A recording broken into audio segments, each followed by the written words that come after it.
What's up? It's Jeremy Picker from Amber Creative. This is Deanna with In the Zoning and Print Girl Mafia. This is Ray Weiss with Printing the Night of the Lion. You're listening to the Two Regular Guys podcast. Hosted by Terry Combs RG, Regular Guy, and Aaron Montgomery. The place to be for industry news. The best dad jokes on earth, along with relevant topics to apparel decorators. Fashion to the people.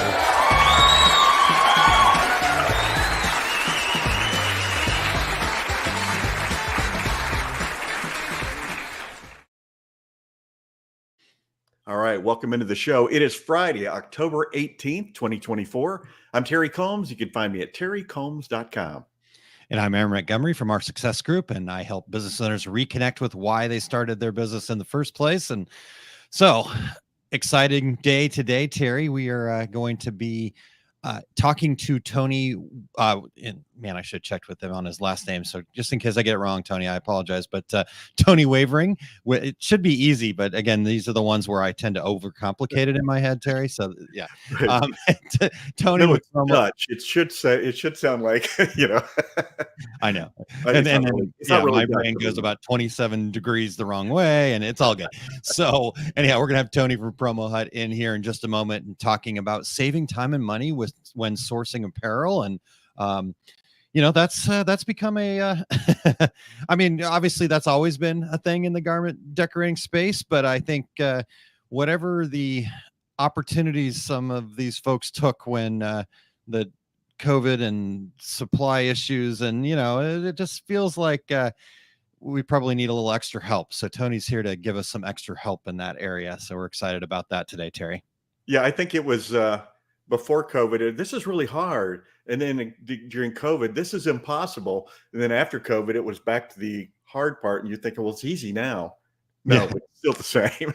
Yeah, it's still hard. Yeah, for sure. So yeah, it's going to be a great conversation today, Terry. We're looking forward to that. So what else do we have coming up here too? Well, make sure you stay till the very end for the secret sauce. Eric Campbell is going to be covering the most essential consumable in embroidery with the what, why, and how of stocking and storing thread. I like that subject. Yep, absolutely. All right. Well, we just got a message from Marcia, and she's at the wrong link. So she's watching on the Facebook side, but she needs to come to the StreamYard link, Marcia, if you are listening in right now. So, well, in the interim, do you want to have anything with the regulators, or can I jump in, Aaron? Please, thank you. So I sometimes I forget that the vast majority of our listeners listen on the podcast version, not on the one where you can see us, right? So yeah. I'm doing my screen printing class in Chicago, and last weekend, and I mentioned the Two Regular Guys, and one of the people goes, "Wait a minute, that's you?" And he goes, "Oh my gosh, Terry Combs." He goes, "I never put two and two together. I listen to your show every week." So thanks for listening, Dave. I appreciate it. We appreciate it. All right. Well, I'm still trying to get this link over to Marcia. So any other good stories to tell us real quick, Terry? This is not a good gosh. As I keep getting people, and of course this has been 20 years, screen printing's going away, and because of DTG, and then because of white toner, and now because of direct to film. And for all those people out there listening and on the fence about, hey, should I screen print or not?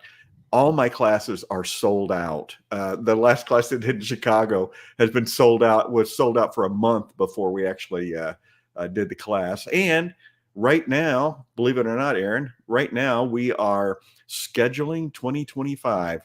I let the guys in Chicago get first dibs on it, since they were my original location about 15 years ago. I started doing screen printing classes with. So anyway, yeah, they're reviewing all my available dates, and I tried to remember all the reasons that we can't do it this weekend.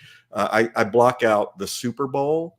I block out the Final Four. That's just for me. But interestingly enough, and I messaged you and Eric about this the other day. The new folks at Dax have scheduled one of their shows over Mother's Day weekend and another show of Memorial Day weekend, and that's a little We'll see. concerning, I think. Yeah, we'll see. We'll see. Hopefully that works out for them in their favor. All right. Yeah. Well, Terry, we have got Marcia here with us to deliver the news. Are you ready for that? I'm ready. Let's hear the news. All righty.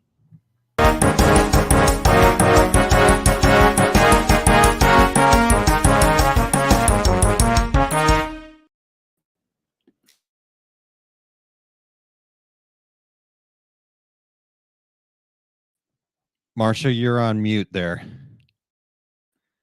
I'm sorry, I just unmuted. God, I can't get anything right today.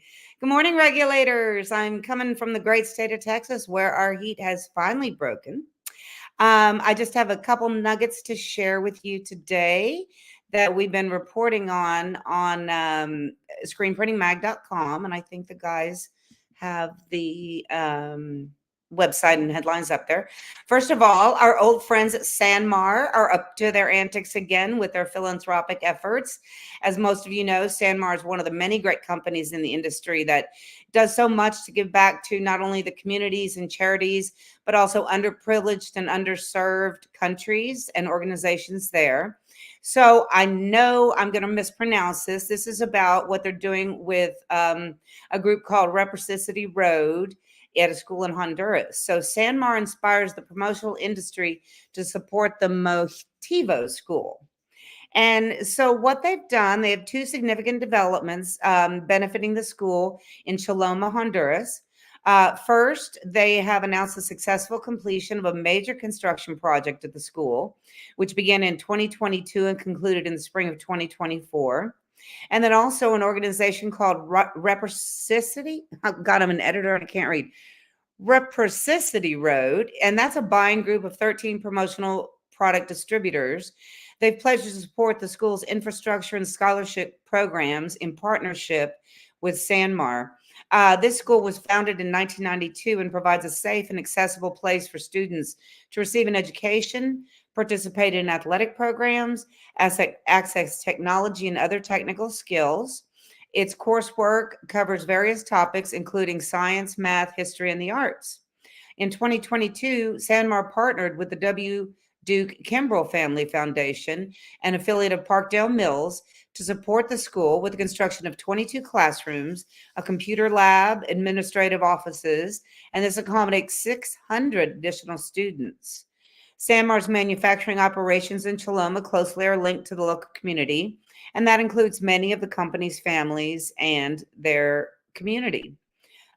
This Reciprocity Road, this boutique buying group of 13 promotional products distributor, announced this milestone in its philanthropic efforts. The goal is to have a collective impact for good through its brand good initiatives. And through that, the group supports various industry education organizations and causes local to its members. For the first time, they've united to make a significant donation to an international beneficiary, making a new chapter in its commitment to global impact. So congratulations to our friends at Sanmar for their continued good work. Secondly, if y'all attended Printing United and happened to stroll by the Cornette booth there in the back, you could not miss their monster Apollo machine, which is a high-capacity DTG machine. And while it's really on the expensive end, a lot of screen printers are adopting DTG, as we know, and especially for high production. So several large print houses already have installed the Apollo machine, and it really adds on-demand technology. So I wanted to just let you know about 5 companies that have added it. And a lot of you have heard of a lot of them. Custom Ink is the first one supporting the growth of its business while accelerating its digital transition through sustainable printing technology and providing customers with the highest quality custom apparel, gear, and swag. And then our friends at Mad Engine Global, which is a major licensed apparel company, an early Cornette Apollo beta customer, expanded its investment in the Apollo production line and the Atlas Max fleet for its growing on-demand digital production capacity. They have major brands such as Disney and Marvel. and they're shifting more of its apparel production from legacy screen printing processes to digital production, capitalizing on the performance, economics, and quality. Kornit's also teaming up with fashion partner OGAT, that stands for One Garment at a Time, which is a new branch launched by PixArt Printing, which is a part of Simpress, to power the future of fashion today. They create high-quality, sustainable fashion and garments that overcome many of the obstacles associated with mass production. They are set to disrupt the traditional fashion industry. And the next one is one of the largest custom music and event merchandise providers in Germany. The Kornit is a worldwide brand. In making its first move to digital by shifting production volumes from traditional screen printing to digital production, Print Palace Textile Druck is what it's called, and they've got an Apollo line to accelerate productivity and agility while improving unit economics for mid-sized production runs without sacrificing quality. Print Palace delivers robust, creative, quality apparel for top brands and fan merchandise, promotional apparel, and branded fashion. Let me see. I think there was one more. Yeah, T-Formation, our old friends from Florida. They're a leader in custom decorated apparel, serving major brands like Adidas, PVH Corporate, and Champion. And they're further transitioning large volumes of production from largely screen printing lines to the Kornit Apollo. T-Formation has traditionally relied on screen printing production to meet the demand of custom decorated apparel. But the changing market dynamics have accelerated the demand for rapid delivery, in-season replenishments, and sustainable production of high-quality garments. So like Terry was just saying, us old-time screen printers love screen printing, and we just can't get away from this digital technology. So it's good to hear some of these major print houses are adopting large high-capacity DTG, but I still hope they're doing their traditional screen printing as well, because there's a huge place continually in the market. Like Terry said, his classes are sold out. So that's about it. I hope to see a lot of you at the Fort Worth Impressions Expo next week in Fort Worth, and I'll be back in a couple weeks. Have a great day.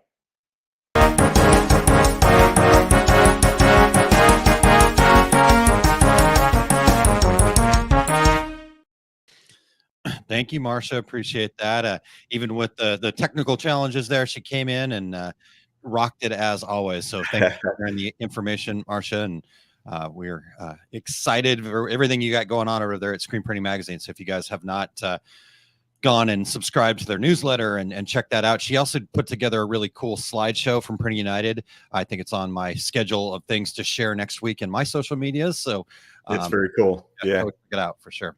Awesome. Slide number 12 features the equipment zone booth at the apparel zone. Love it. I love it. Well, slide number 2 has got a very handsome fellow on a bow tie. Indeed. I love those more often, I think. I love those give back to the community stories too. San Mar there in Honduras. That's really cool. Yep. For sure. All right. Hello, Cassie. Thank you for joining us. She says, good morning, all. Excited for today's show. Terry, dad jokes. We'd be remiss if we missed the dad joke. And I think you've got a good one for us here. We had to have a little explaining at the beginning. And so I think that makes it a good dad joke. I think that I'm glad that Cassie made it for the dad jokes, since she's in our intro, the best dad jokes. Love it. All right. Well, let's do it. All right.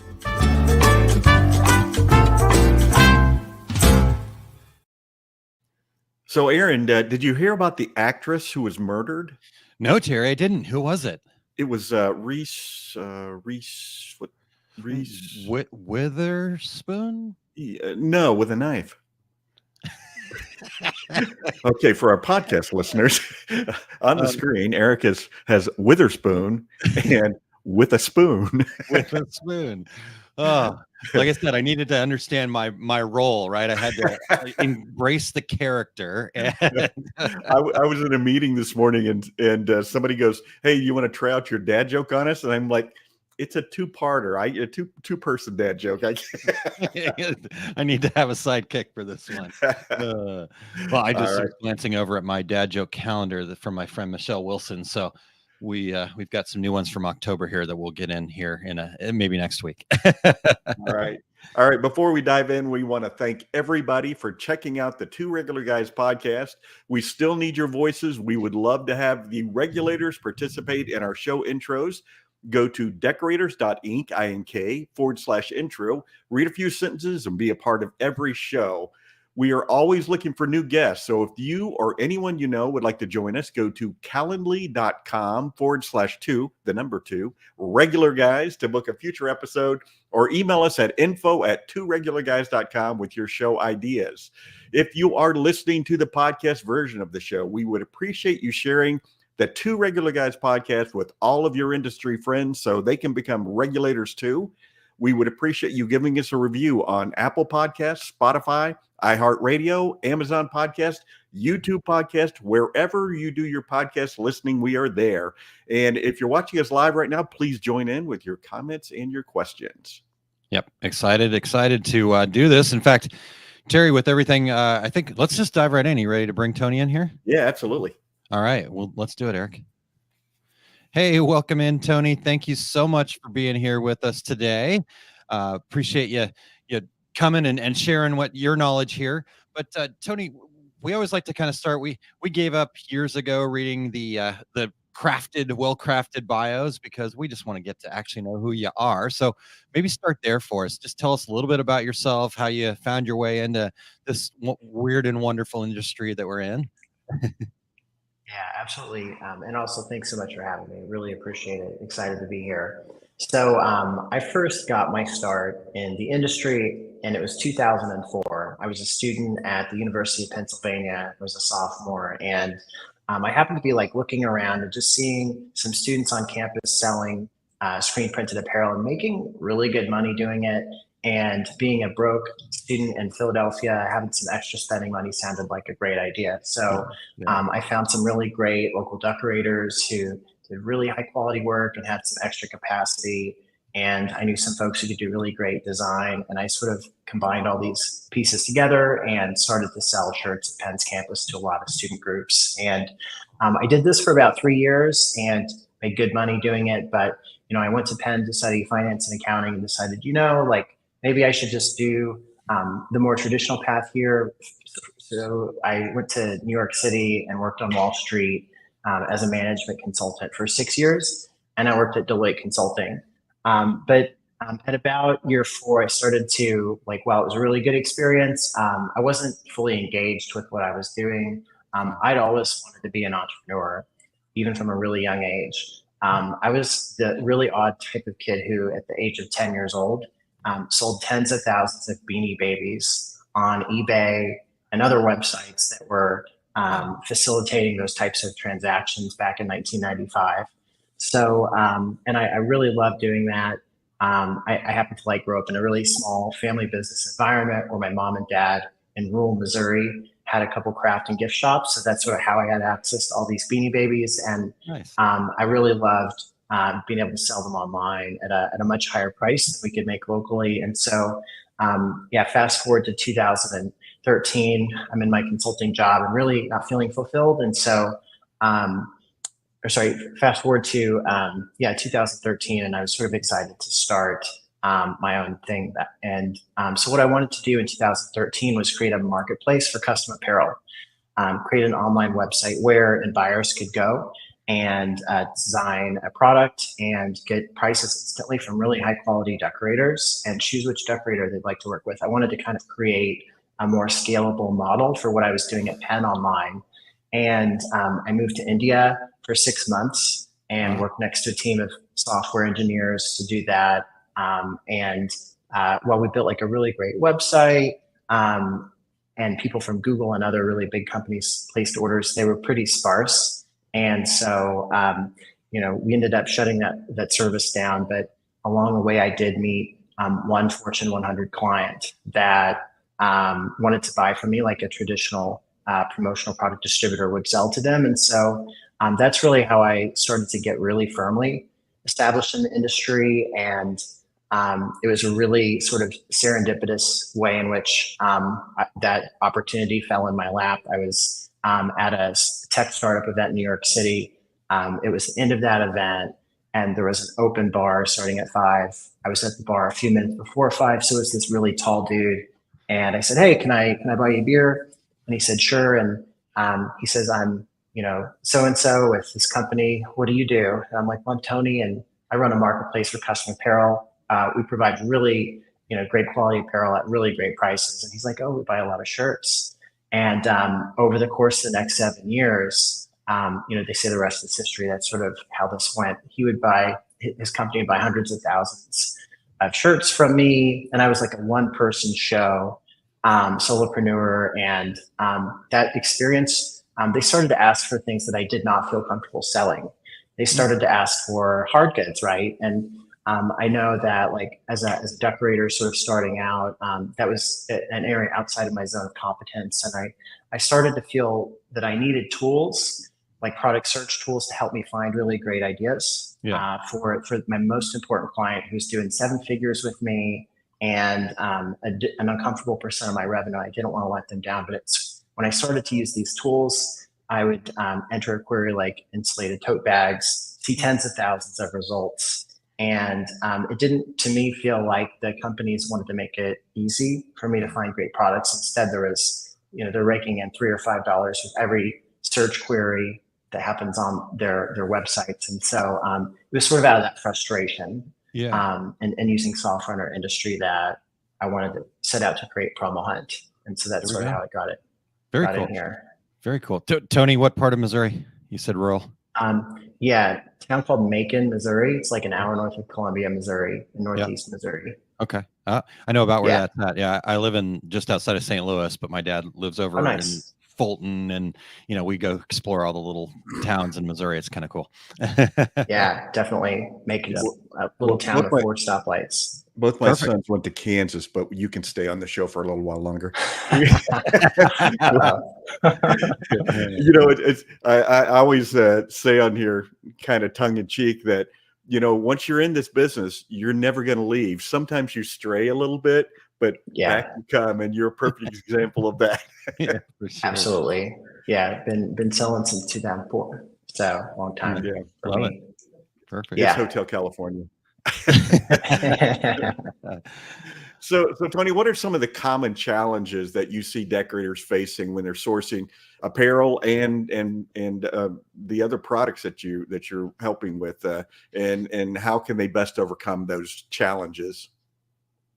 Yeah, so I think that like sourcing apparel, it's certainly gotten better in some ways over the years. Suppliers make their websites more user friendly. But it's also still a hassle. We see that by the time decorators and distributors have a client who wants a quote, and they visit multiple supplier websites in general to check for pricing, to make sure it's competitive, and also check for inventory. By the time they've done all this work, they've invested a lot of time and energy, often before clients even agreed to buy anything at all. And so I think that there's now really great tools available that can help you automate much of this busy work regarding comparing your prices in one place, seeing all of your inventory in one screen. There's some really great tools out there now that are starting to do this. My company being one that offers these types of tools now. And so I think that these are pretty great opportunities to free up time and be less busy and spend more time, and therefore have more time to focus on higher return on investment oriented types of tasks. So, and I think one other challenge, and I fell into this back when I was a student at Penn or when I was a distributor serving that large client, I always felt so busy. I didn't feel like I had time to think outside the box. And so I think that there are tools that can really assist decorators and distributors now in thinking outside the box, sharing really relevant product recommendations. And so I think that's another opportunity and challenge. Yeah. It's kind of funny. I used to do a lot of consulting. I don't anymore, but there was always one person who worked at a screen printer or decorator's company, and they started working there doing one job, but somehow found their full-time job became sourcing apparel. I mean, that's all they did all day long, So I love the idea of tools like this. Yeah. Yeah. Yeah, absolutely. And Tony, you kind of where you started, your current business came out of that frustration that you had in those scenarios, and then talking about some of those challenges. But the thing that stood out to me quite boldly was when you talked about the fact that when we're so busy doing all of these things that, through the use of software or other things could kind of be not automated. I'm not going to go that far, but, reduced to the time, right? Then you get to think outside the box. So I guess help us make that transition to, tools like PromoHunt there. How are we increasing our profitability through kind of optimizing this process? Yeah, definitely. And for anyone who's audio only right now, I'd encourage you to maybe watch the video version of this podcast later on. Yeah. But what I'm going to do is I'll share my screen and I'll talk out loud about what I'm doing. Perfect. So I'm going to go to a supplier website, and I'm going to go to alphabroder.com. And, the first thing that I'd recommend doing, and the way in which PromoHunt can help, is we make it super fast and easy for you to compare prices and see them all on a single screen if you'd like. So I'm at alphabroder.com, and if I enter in, popular item number like a Gildan sweatshirt, once this page loads, PromoHunt's free toolbar pops up at the bottom, and we're going to let you know right here and there on the screen how much you can save on this item from another connected vendor. And so in this instance, there's an opportunity to save 82 cents on this item with another connected vendor. I can click on one button and then see all of my prices in a single screen. And so you can kind of see in this example, Sanmar Alpha and SNS are offering different prices. If you want to see prices maybe on the white color, you can just click on a white swatch, and then the entire page will refresh and show you your prices on that color. If you'd like to see inventory from any of these suppliers, you're always able to just click one button and see your inventory in a single screen from all of the suppliers too. So it's really from this page. If you want to order like you typically would, you can, with the click of a button, go back to a supplier's website where you might want to place an order. And while you're here, you can notice that we'll always let you know if you're on a page from a supplier who's offering the lowest price, let you know. That way you don't have all those extra busy work types of clicks and minutes lost every time you source or quote apparel to see if you're getting a more competitive price with another vendor. So I think that this is one way in which we're pretty helpful, and other tools can be helpful in helping you see all of your pricing and inventory on a single screen. And we've got a database with 400,000 products where we, both for soft goods and hard goods, can start to make it more efficient for you to source products. So one other really thing that I'm super excited about is we also have some really great product suggestion features. So let's say, and for those listening, I'm going to Sanmar's website and I'm going to a rain jacket product. It's the Port Authority Torrent Waterproof Rain Jacket. And what we can do with our software is put ideas at a glance away that are really relevant to this item you're looking at right now. So on my screen, there are 4 additional products that we have data that shows are the most frequently visited products for people who are just looking at this specific item a second ago. And if you want to check out, this other Port Authority rain jacket, with one click, you can be on the page at PromoHunt's website where you can learn more about this product and which colors it's available in, its pricing and inventory and things of that nature. So when it comes to thinking outside the box, I really love how these new features, which we're actually launching today out of beta, are able to help you save time and money and think outside the box. And these are super relevant product ideas. Yeah. It's all backed by millions of data points that we've collected over the years. It helps us understand what products people like to look at when they're looking at one in a given moment. I love it. And 100%, I think I agree. Go to tworegularguys.com and take a look at this as well, or Facebook, or Aaron, you can tell us wherever. Yeah. No, I think you're right. Just easiest thing is just to go over to tworegularguys.com. At the top, you'll see a link that'll actually take you to our YouTube channel, and you can watch the video right there. But we will also have this in the page that, you can listen through the podcast. So like Terry just said, if you're a podcast listener, this is one that you want to come and see, because just watching this, Tony did a fantastic job describing it, but actually seeing it, like how easy it was too, was like mind blown. Mind blown. And that way you can know what we look like. So if you happen to run into us like in a screen printing class, you know who we are. Right. Hey, wait, is that you? Yeah. You can hear Terry's laughing a mile away though. So one other thing to keep in mind too, as a decorator, you may be less familiar with selling hard goods. Let's say your client asks for that really dreaded, hard to find Stanley tumbler, right? And maybe you go to a supplier's website and you check to see if they carry that item.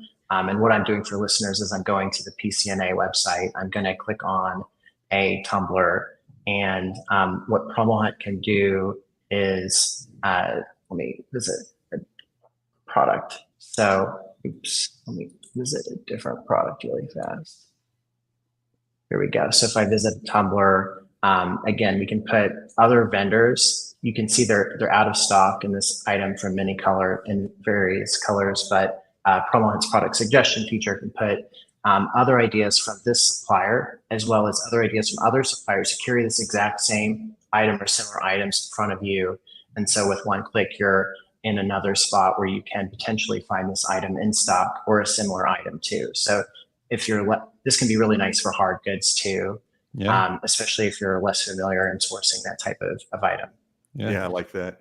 Yeah, well, no, I like that too, Terry, because like I you people know that I like hard goods, but normally from the sublimation side, and honestly, just PCNA here is a new to me thing. So and being able to kind of go, oh, okay, cool, yeah, I didn't know about them. So I love all that stuff. Well, Tony, at the front end of that response, I heard something where you said the software is free. There's no free lunch out there. How do you offer this for free? Yeah, that's a question my mom has been asking me for a few years now. So it's important, right? Yeah, very important. Okay, Mom, here's the answer. So since 2017, when we launched our browser extension, which is now used by about 7,000 decorators and distributors. We've not charged for our service, but I'm really excited that we're launching this month a new ad business. And what that business will let us do is show really great product ideas and sponsored products as well to distributors and decorators as they navigate supplier websites. So as you could see on my screen earlier, we have some really great real estate from which we can share ideas, and if suppliers would like to advertise their products, that'll be one more spot where they can do that. And especially when it comes to apparel, like there are not too many places that a supplier can reach digitally a customer, because customers tend to shop on the supplier websites directly as opposed to on tools like Sage or ESP. So we feel like we have a really unique asset and way that we can show ads and really relevant ads. I think a lot of people think about ads and they kind of cringe, but we want the ads to be really relevant. And we've got about 30 million impressions per year right now. And so we're really excited about the opportunity for some of those impressions, start to offer advertising opportunities that decorators, distributors, and suppliers all get a lot of value from, as well as PromoHunt. Nice. Wow. Awesome. Love it. Love it. Real quick, we've got a question from one of the regulators here, Jay Bassell. He asked, are the prices shown by PromoHunt retail end user, or how does that work? Yeah, great question. So if you use our apparel sourcing features, what we ask you to do upfront is connect your supplier accounts. So you can add your sanmar.com username and password, same for alphabroder.com and so on. And then once you connect your accounts in PromoHunt, then that allows us to pull in your account specific pricing. If you've got a sale on a specific item that is ending today, at least today, you'd see that sale price in PromoHunt.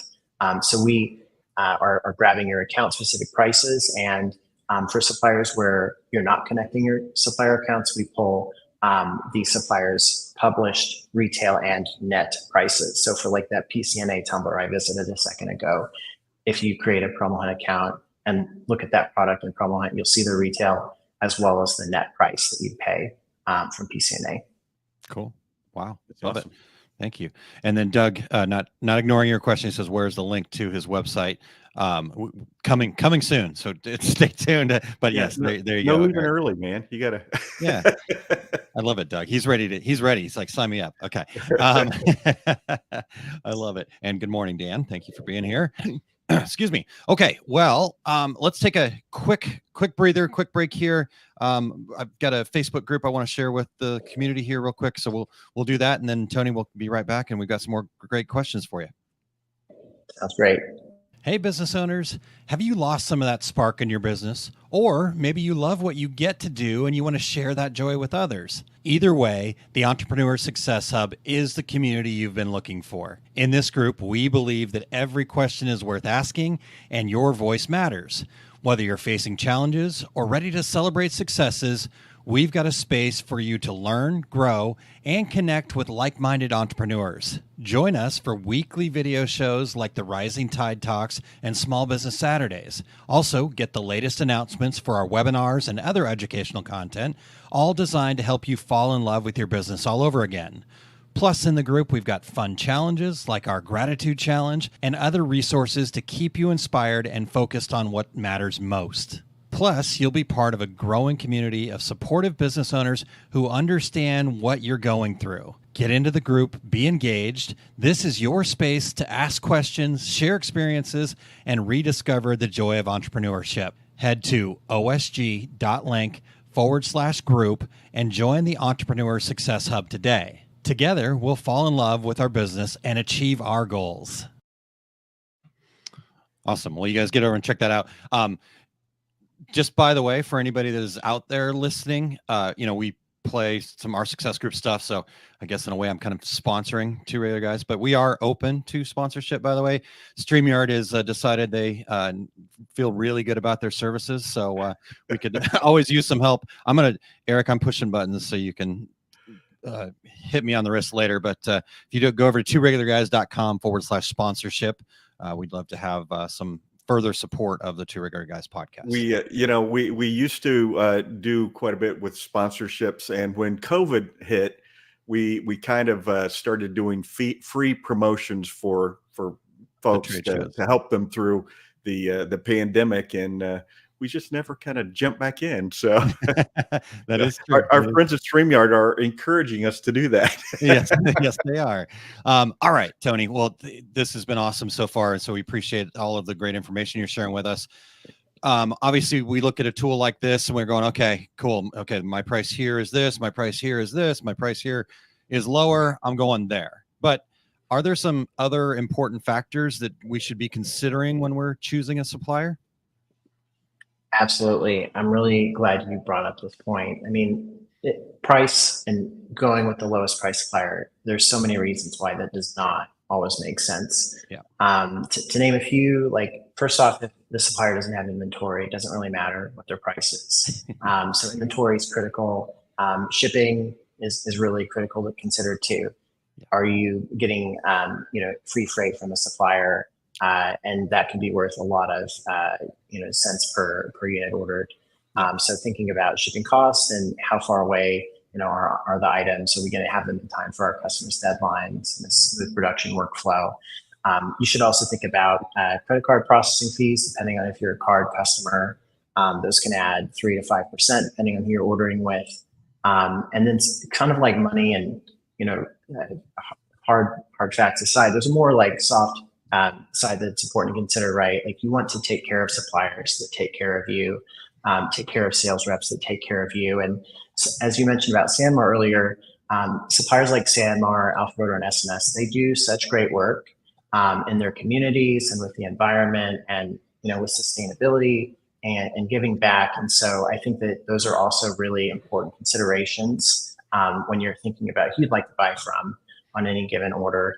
And then last but not least, I do, from my small business background, with my small family business, I do think that it's always important to kind of spread business around as much as you can do it in an efficient way. And I think it's important to support some of the smaller blanket apparel distributors in this industry. There are about 8 of them that get a lot less airtime than the big 3, but if we don't do business with some of these smaller blanket apparel distributors, they will just simply cease to operate. And I think it's important to support some of these small businesses too. And they are often as lower prices as some of the big three. And, even if they're not, it can be really great to do business with them. I agree. Those are such really great points you made.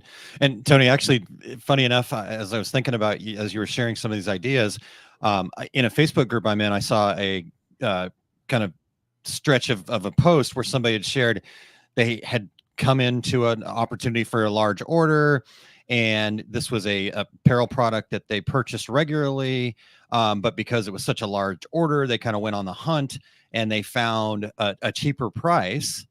And they get, exact same manufacturer, exact same product they've always used. They got them in, they printed them. The customer didn't like them because they just I guess the collar looked like it had been yanked. And the reality was that then, because this person had gone to this other supplier was not into the customer service like their regular supplier. And so they ended up basically just having to eat all of those shirts because the supplier wouldn't take them back. And so the quote unquote savings turned into a loss on the entire job, because again, if you're making price your only factor in buying, as you said, supporting those other companies, that they had a relationship with a company that would, if something was wrong with the product, they would work with them. But this other supplier is like, no, not our problem, kind of thing. So I think those are some really good points that you made there, Tony. Thank you.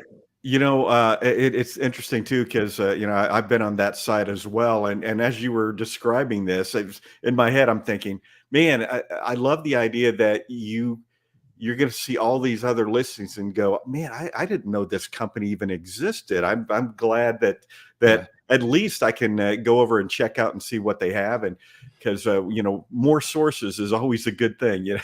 So you never know, and when we might have another situation where we don't have access to a lot of product, but like strike on a dock, maybe, exactly. Yeah. All right. But Tony, the fact that you have all this information that you're seeing all the time, are there any specific trends you're seeing in apparel sourcing that decorators should be aware of? Yeah, I think there are two that really stand out.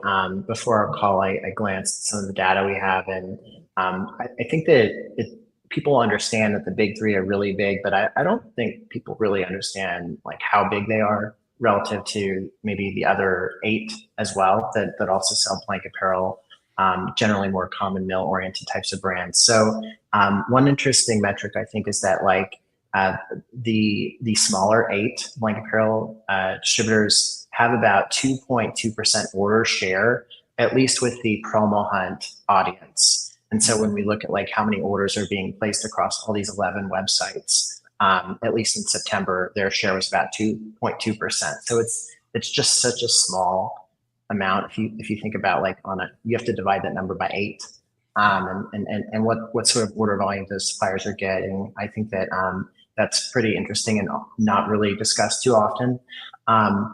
Another thing that we see is just a really strong gravity towards private label brands. So we once compared, how is Gildan done?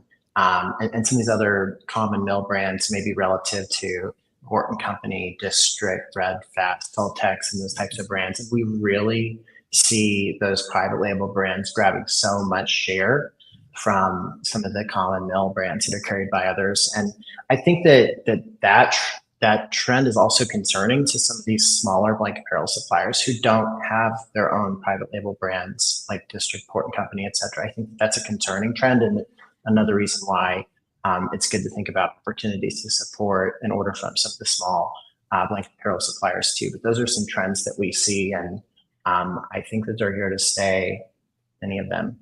Interesting. So on one side you have the Big 10, the Big 12, and the SEC. On the other sid, you have the Mountain West, the MAC. Hey, it's that season. Yeah, I was gonna say, Tony, don't worry about Terry. He's my mind goes off in many directions. Yes, indeed. I love it. As long as he's not talking about Kansas and Jayhawks, we're good. Not those Jayhawks, not in football, please. He's a number one in basketball. Yeah. All right, Terry, let's get moving here. Well, okay. So trends, I love that. But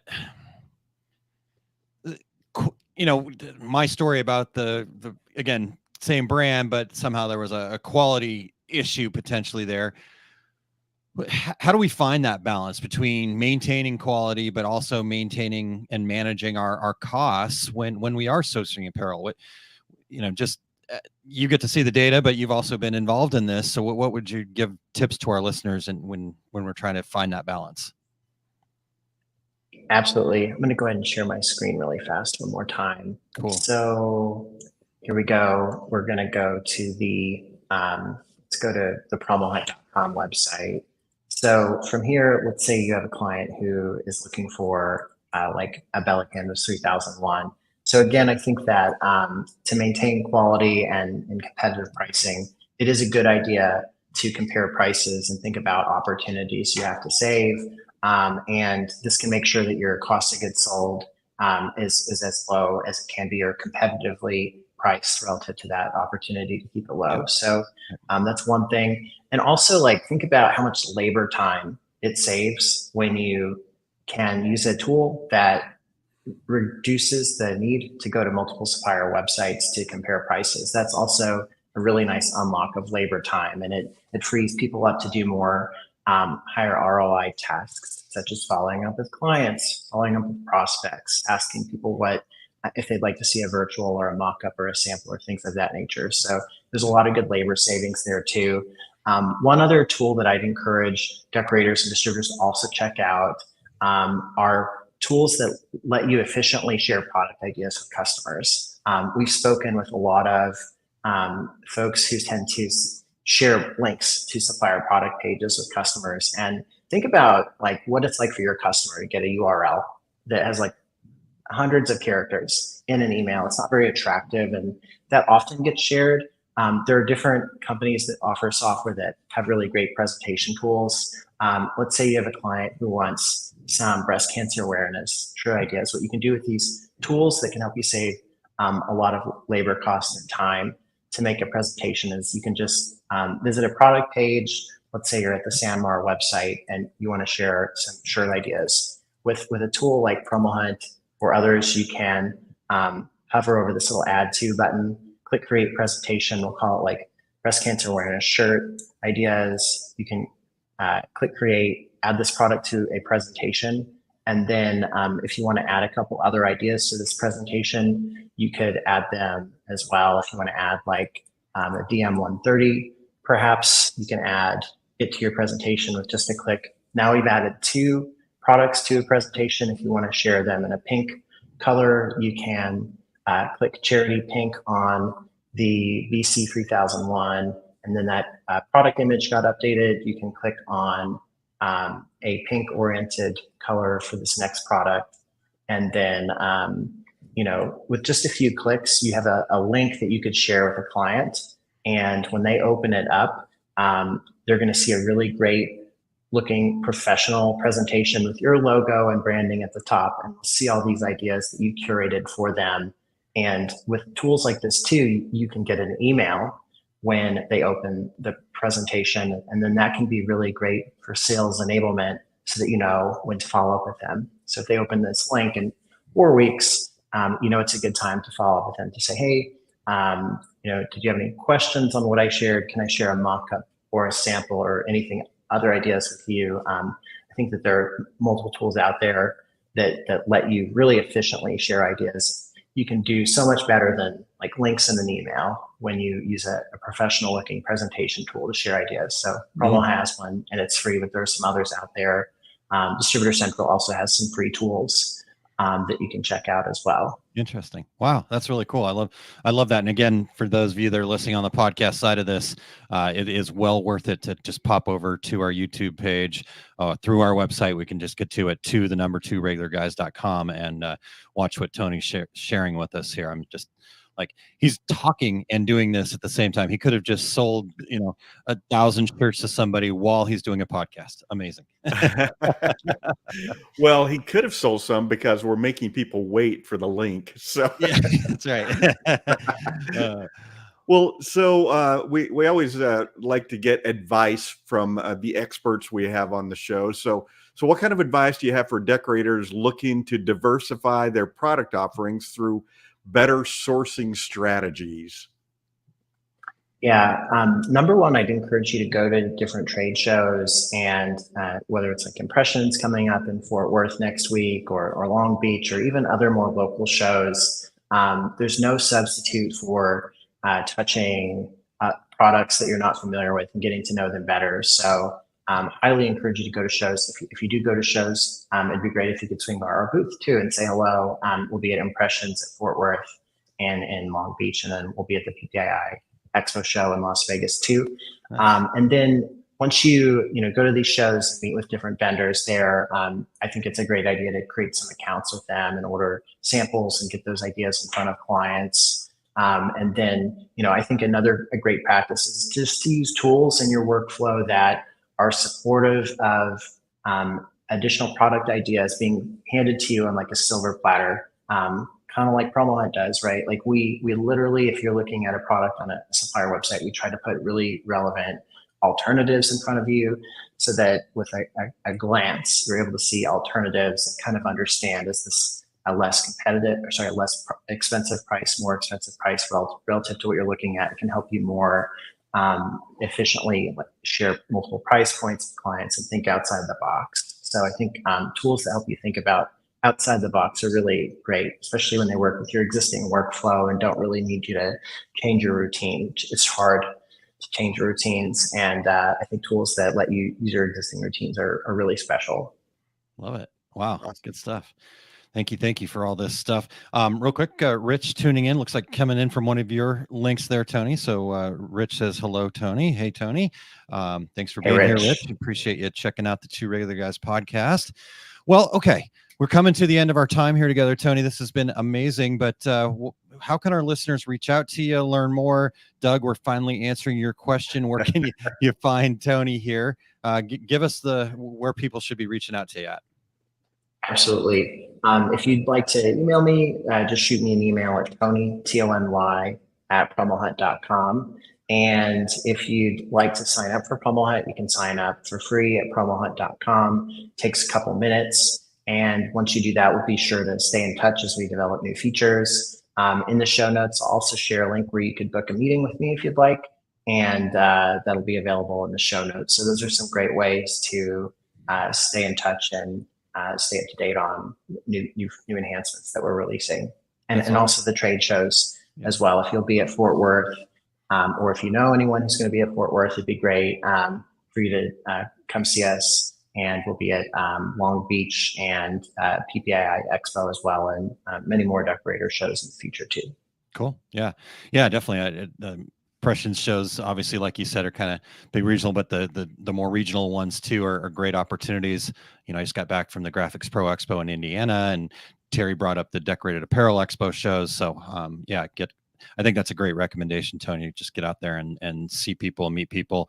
But Rich says he's over here on YouTube now because he's not a fan of Facebook, but he is a huge fan of PromoHunt. So there you go. Ringing endorsement. Thank you, Rich.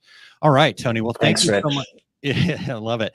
We appreciate your time today. We appreciate all this wonderful information. Congratulations on the incredible product there, and looking forward to hearing all of the regulators' feedback on going and checking it out and signing up. Thank you. Yeah, I forgot to mention, but if you ever have any feedback too, please email us. We'd love to make the product better for you, to help you save more time and money and be less busy, make more money. So love it. Thank you. Well, I'll swing by and say hello in Fort Worth. See you next week. Looking forward to it. Thanks, Tony. We'll talk to you soon. Thank you. Talk soon. Bye.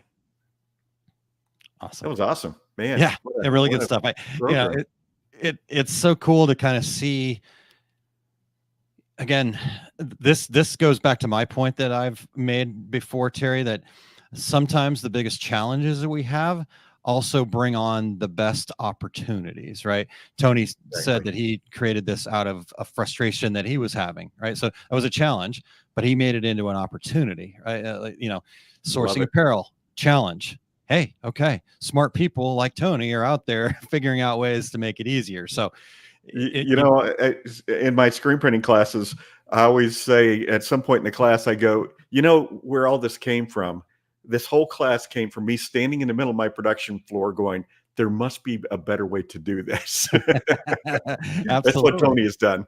Yeah. And I love that. Yeah, you're exactly right. I mean, heck, our success group is the exact same story, right? It was just like, there's got to be a better way to think about this to what I've termed the uncommon mindset. So love it. All right, Terry. Well, we had a great show here, but let's be on time for once. What do you say? What's coming up in your big book of travels here? I am, let's see here. My last class in Chicago for 2024 at Atlas Screen Supply was last weekend. As I mentioned earlier, I'm right now they're looking at my available dates for 2025. So I should have that list for next week. My next workhorse class in Phoenix will be November 16th and 17th. I will be speaking next week in Fort Worth on direct to garment and direct to film printing, which technology is best for you. And that will be on October 24th.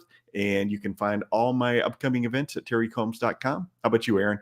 Excellent. Yeah. Unfortunately, I'm not going to be making the Impressions Expo. They're kind of doing different things over there, but I have been really excited to be part of the Graphics Pro Expo events, and they've got one more coming up this year, and that will be in Charlotte on November 9th. So for anybody that's familiar with that week, could be an interesting week. We never know what's going to happen in Charlotte because that's the weekend after the election is hopefully over. So we'll see.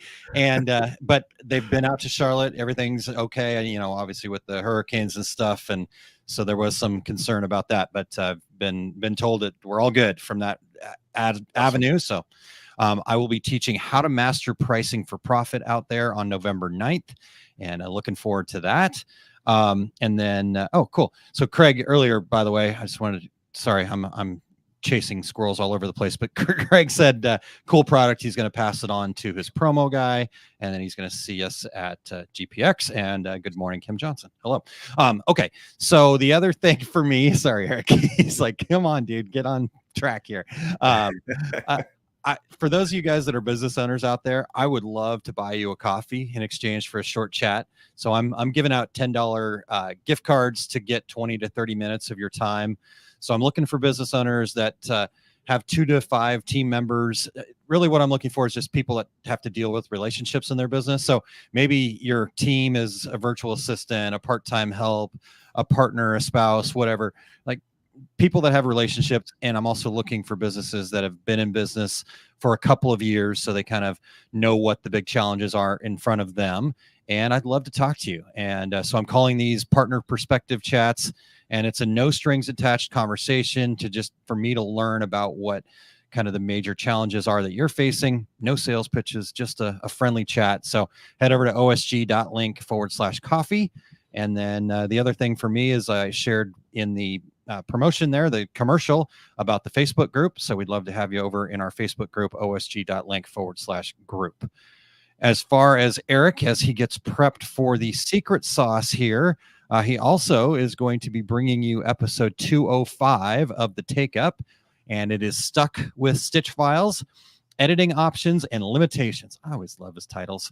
Gosh, Eric, you're so good at this. So in this episode, Eric is going to discuss what to do when you only have machine files and editing is unavoidable, from stitch editing tips and software limitations to schedule considerations. We'll eke out the truth about editing and replacing stitches in a pinch. So that's so good. Headed over to ericcampbell.com and click the Take Up tab at the top to get to the YouTube channel, and then you can check it out live at 2:30 Mountain Time, and Terry will give us the exact lay of that land. So anyway, daylight time. Yeah, okay. All right. Mountain Daylight Time. Perfect. So 2:30 Mountain Time. Again, just from the description alone, even if you're not an embroiderer, just go check it out. It's worth it. All right. Well, you ready to get to the secret sauce here? Yeah, let's have Eric enlighten us.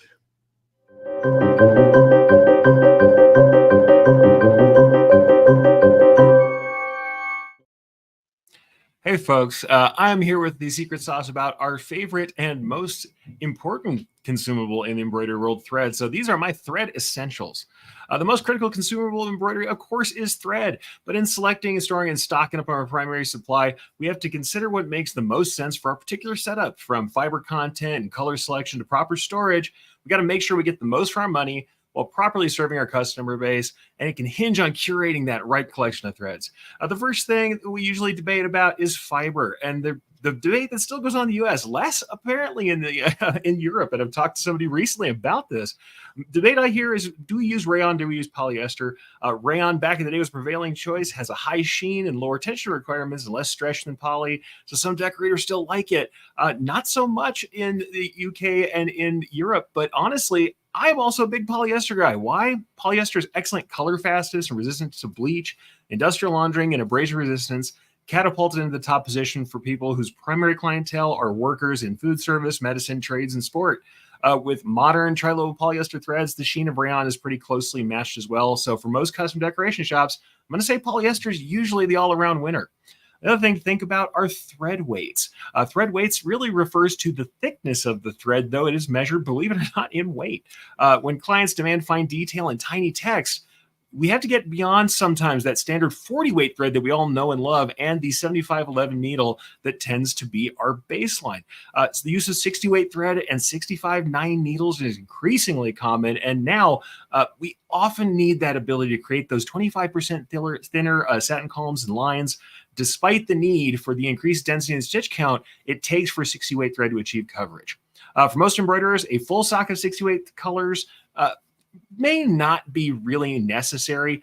Most are going to run their larger filled areas and less detailed elements in a 40 weight thread, using a 60 weight thread for small details and small text alone.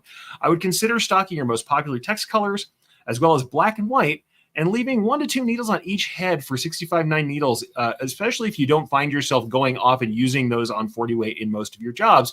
You can then always have 60 weight thread ready to rock, not just to switch out needles and jump right in when you need small detail and small text, which is common. The next thing is curating colors. You know, it can be really tempting when you're getting a thread lines color card to feel like I have to have this full spectrum of colors and enough cones to fill every head in my shop. Though you need a capable selection of colors, particularly your clients demand those fast turnaround times, you don't necessarily need to purchase the entire collection or even stay within a single brand if it doesn't suit you.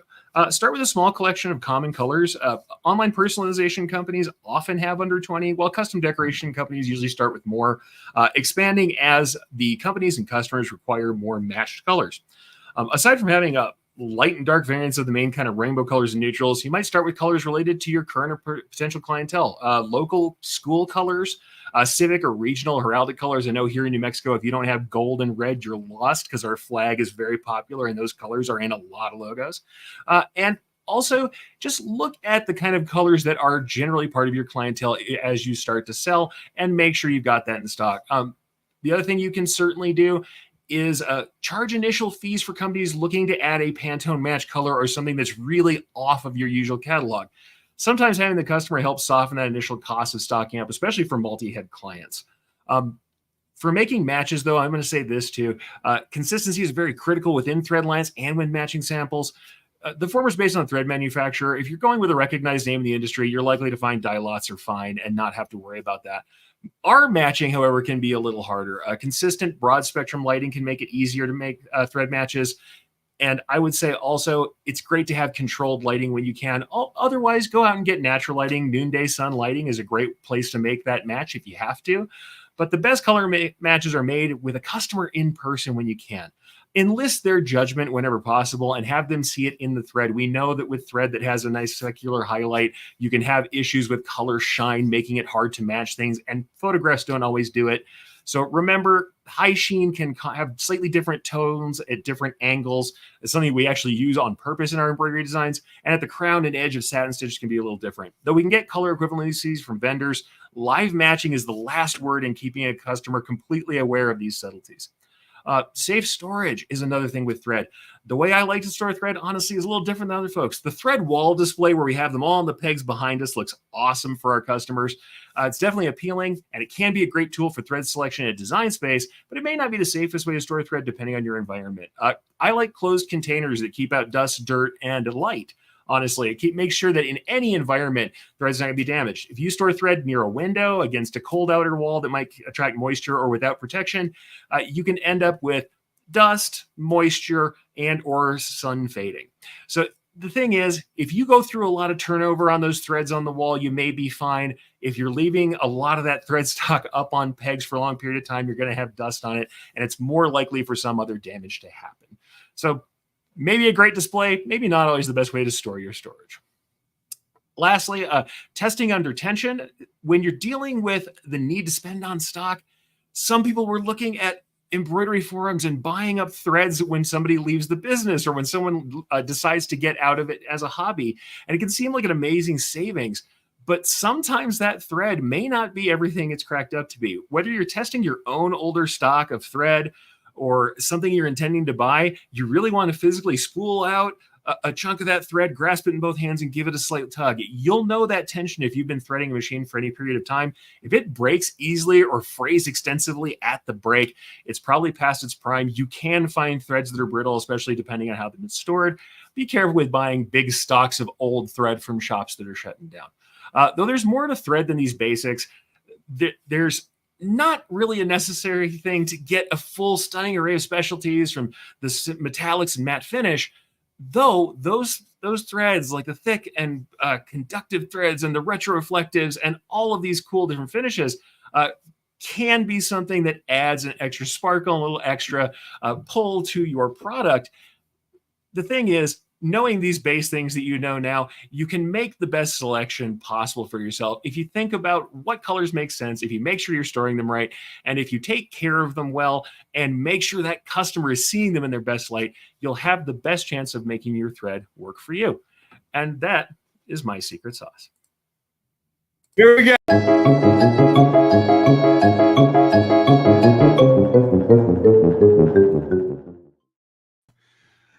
That could be an entire book just called Thread. There was so much information there. Yeah. You can go listen to just the secret sauce, by the way, on YouTube, and I'm sure everybody who's an embroiderer was frantically writing notes there.